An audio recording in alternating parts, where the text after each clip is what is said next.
I would say selling a ADU dadu is a different product versus single family and a townhouse. You just got to explain to them what are the pros and cons.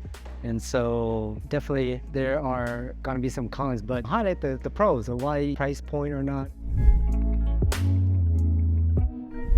If you had a client that wanted to sell their lot or their house, and you're having a meeting with them, you analyze the lot and you're like, this could be a dadu potential, right? What does that mean as far as, does it mean I can list it for higher or how much higher, right? I would definitely look at the existing house and see, does it sit in the middle of the lot or the certain side of the lot? So that way it's easier for the investor or builder to build a ADU or a dadu. That would be a significant, maybe a 50K to 100K price that you can add to the listing price, just because it's more desirable than the house is in the middle of the lot or there's a big tree that's sitting on the lot that might be an issue. Definitely there are ways to look at this now. And if there's an alley, of course, you definitely can add a little bit premium to the list price. So those things are things I would look for when you're meeting with your sellers, and see if you can add those things to come up with a list price. Really, it's being able to live in an area that you desire at a price point that you can afford. Not everybody can buy large single family for $1.5 million to $2.5 million.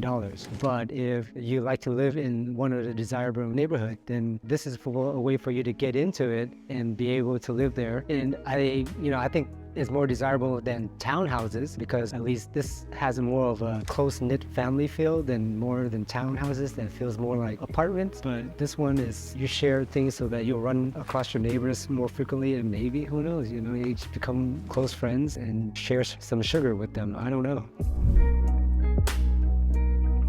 The con would be is you don't get along with the neighbor, and you have to talk to them at least once or twice a year, because you do have a HOA meeting and go over things if things needs to be repaired or maintenance issues. Other cons might be no parking. Parking might be tight, or people not cleaning up themselves or putting trash cans where it should be going after you take it out for trash day. So those are just, I think just being a good neighbor etiquette. Clean up after yourself, watch out for your neighbors.